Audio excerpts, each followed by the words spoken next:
శ్రీశ్రవణం ఛానల్‌కి చిన్నారులందరికీ, శ్రోతలందరికీ కూడాను మరొక్కసారి స్వాగతం. నిన్నటి వరకు మనం దిలీప్ మహారాజు అశ్వమేధ యాగం చేయడం, అశ్వమేధ అశ్వాన్ని ఇంద్రుడు తీసుకువెళ్ళడం, దాన్ని మళ్ళీ వెనక్కి తీసుకురావడం కోసం అని చెప్పి రఘుమహారాజు అతనితో యుద్ధం చేయడం, వజ్రాయుధం ప్రయోగించడం, ఆ తర్వాత దానికి తట్టుకొని లేచి నిలబడ్డ అతనికి వరాన్ని ఇస్తున్నాను అంటూ దాని ఫలాన్ని దిలీప్ మహారాజుకి ఇచ్చి ఇంద్రుడు వెళ్ళిపోవడం, ఇవన్నీ జరిగిపోయాయి. ఇప్పుడు దిలీప్ మహారాజు వానప్రస్థానికి వెళుతూ రాజ్యభారాన్నంతా కూడాను రఘుమహారాజుకి అప్పగించి వెళ్ళిపోయారనమాట. ఇప్పుడు రఘుమహారాజు ఏ విధంగా తన రాజ్యాన్ని పరిపాలిస్తున్నాడో మనం చూద్దాం. తండ్రి ఇచ్చిన రాజ్యం స్వీకరించి సాయం సమయంలో సూర్యుడి నుండి తేజస్సును గ్రహించిన అగ్నిలాగా రఘుమహారాజు జాజ్వల్యమానుడై ప్రకాశించాడు అన్నారు. తర్వాత దిలీపుడి కాలంలో శత్రురాజుల గుండెల్లో కుములుతూ ఉండిన సంతాపాగ్ని రఘు రాజైనాడని వినగానే మంటలు గక్కుతూ పైకెగసింది. అంటే దిలీపుడిని ఎదిరించలేని శత్రువులు ఎవరైతే ఉన్నారో, ఎప్పుడైతే రఘుకి మహారాజు పోస్ట్ ఇచ్చాడని తెలిసిందో వాళ్ళందరూ కూడాను ఇంకా ఇతని మీద యుద్ధం చేయడానికి అన్నట్టుగా వాళ్ళ లోపల అక్కసంతా పైకి ప్రదర్శించారు. జాతరలో నిలబెట్టిన ఇంద్రధ్వజాన్ని చూసినట్లుగా క్రొత్తగా రాజ్యంలో ప్రతిష్ఠితుడైన రఘుమహారాజు అభ్యుదయం కళ్ళారా చూసి బిడ్డలతో సహా ప్రజలందరూ ఎంతో సంతోషించారు. గజగమనుడైన రఘు తండ్రి నుండి సంక్రమించిన సింహాసనంతో పాటు శత్రుమండలాన్ని కూడాను ఆక్రమించాడు. అప్పుడు రాజ్యలక్ష్మి తను కంటికి కనబడగానే తామరగొడుగు పట్టి అతన్ని సేవిస్తోందా అన్నట్లుగా అతనిలో ఒక వింత ఛాయ గోచరించిందట. అంటే ఈ శత్రువులు ఎవరైతే ఉన్నారో వాళ్ళందరినీ కూడాను ఆయన మళ్ళీ జయించాడు. వాళ్ళ నాన్నగారు జయించినట్టుగానే. అందుకే రాజ్యలక్ష్మి అతని కోసం వెయిట్ చేస్తోందా అన్నట్టుగా కనబడిందంట. సరస్వతి స్తుతి పాఠకుల్లో నెలకొని ఉచిత కాలాల్లో స్తవనీయుడైన అతన్ని అర్థవంతమైన స్థుతులతోటి పూజించింది అంటూ, అంటే రాజుకి స్తవనం చేసేవాళ్ళు ఉంటారు కదా వెనకాల. ఆ సరస్వతీదేవి వాళ్ళ నాలుకల మీద ఎంత అద్భుతంగా నాట్యం చేసింది అంటేట, ఆయనని స్తుతిస్తున్న వారు చాలా గొప్ప గొప్ప పదాలు వేసి స్తుతించడం మొదలుపెట్టారట. మనువు మొదలైన మహారాజులెందరో పూర్వం భూమిని అనుభవించారు.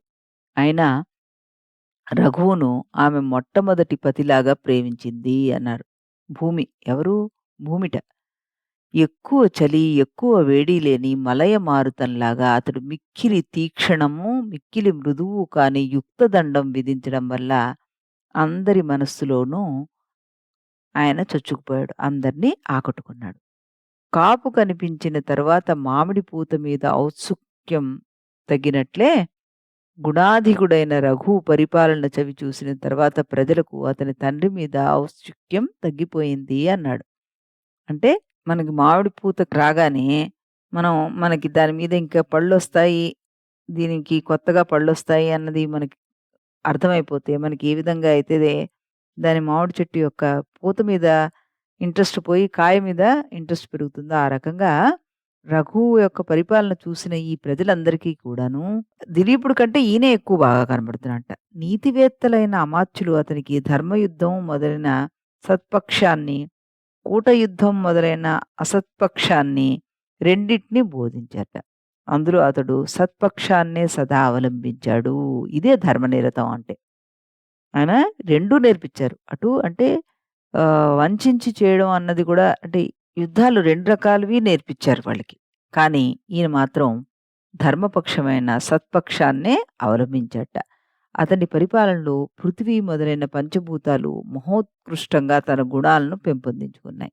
రాజు క్రొత్తవాడయ్యేసరికల్లా ఆ రాజ్యంలో ప్రతీదీ కొత్తగానే గోచరించింది.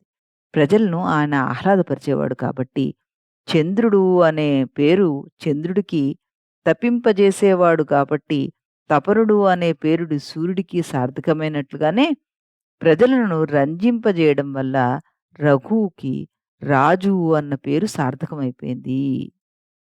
చెవుల వరకు వ్యాపించిన విశాలమైన నేత్రాలున్న సూక్ష్మాతి సూక్ష్మమైన కార్య మార్గాలను గమనించే శాస్త్ర దృష్టే అతనికి ముఖ్య దృష్టిగా ఉండేది అన్నారు.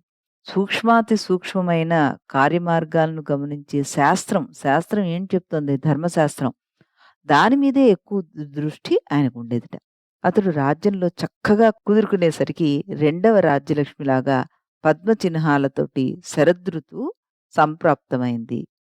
వానకారు మబ్బులు ఆకాశం నుండి తొలగిపోగానే సూర్యప్రతాపంతో సహా జైత్రయాత్రకు బయలుదేరిన రఘుమహారాజు ప్రతాపం కూడా సహింపరానిదై దిక్కులన్నిట్లో వ్యాపించింది అన్నాడు.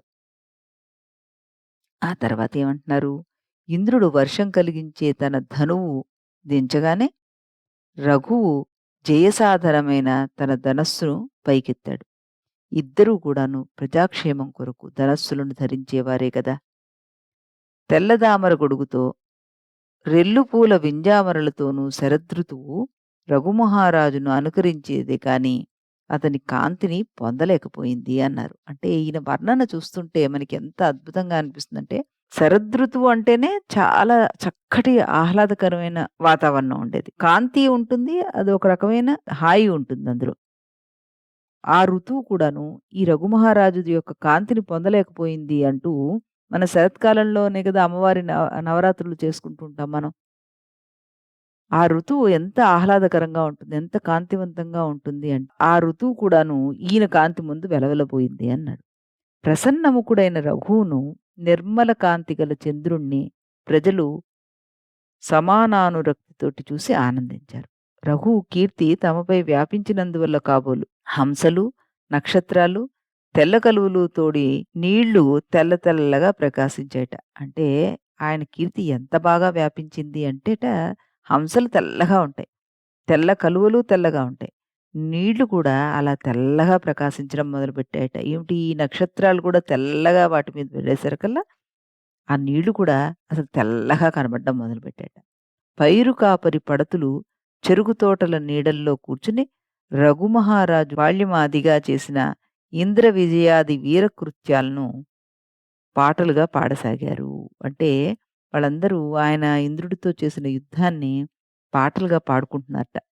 మహాపరాక్రమశాలి రఘువు అభ్యుదయం పొందగానే శత్రురాజుల మనస్సు కలత చెందింది. గొప్ప మూపురాలు కలిగి ఏటిగట్లు గోరాడే మదించిన ఆబోతులు ఆజానుబాహుడైన ఆ శత్రువులను చీల్చి చెండాడే రఘుమహారాజ పరాక్రమ విలాసాన్ని అనుకరించాయి. అంటే ఆబోతులు గూపురాలు వాటి యొక్క ఎత్తు అవన్నీ చూస్తే మనకి ఒక రకమైన గాంభీర్యత్వం కనబడుతుంది కదా! అవి కూడా అసలు రఘుమహారాజుని చూసి వాటిని అనుకరించాయట. వాడి నడకలో గాని, వాటి నిలబడ్డంలో గాని వాటిలో. అంత పరాక్రమశాలిట ఈ రఘుమహారాజు అంటూ వర్ణించడం జరిగింది. అంటే రఘుమహారాజు యొక్క కీర్తి ఏ రకంగా ఎలా వర్ణించాడు ఈ మహాకవి కాళిదాసు. ఆయన కీర్తిని తెల్ల కలువలతోటి, హంసలతోటి, తెల్లటి నక్షత్రాలతోటి పోల్చాడు. అట్ ది సేమ్ టైమ్ ఆయన కీర్తిని పల్లెపడుచులందరూ కూడాను పాటల రూపంలో పాడుకున్నారు అని కూడా చెప్పాడు. మళ్ళీ శత్రురాజులు ఈయనను చూసి జంకారు అన్న సంగతి చెప్పారు. ఆబోతులు ఈయనను చూసి తన యొక్క నడకను కూడా మార్చాయి. ఈయనంత గంభీరంగా ఉండడానికి ప్రయత్నం చేశాయని చెప్పారు. ఆ రకంగా ఈయన వర్ణన ప్రతి చోట కూడాను ఒక అద్భుతమైన ఉపమానాన్ని వేస్తూ, ఒకదానితో ఒకటి పోలుస్తూ, అసలు మనకి ప్రకృతిని ఏ విధంగా ఆస్వాదించొచ్చు, ప్రకృతిలో కనబడే ప్రతి వస్తువుని మనం ఏ విధంగా వర్ణించుకోవచ్చు అన్నది మన కాళిదాసు గారి కావ్యంలో స్పష్టంగా కనబడుతూ ఉంటుంది. ఆ మహాకవికి మరొకసారి మనందరం కూడాను చేతులు జోడించి నమస్కరిస్తూ, రేపు మళ్ళీ ఈయన ఏ రకమైన దిగ్విజయ యాత్రకి బయలుదేరుతున్నాడు అన్నది తెలుసుకుందాం. అంతవరకు సెలవు.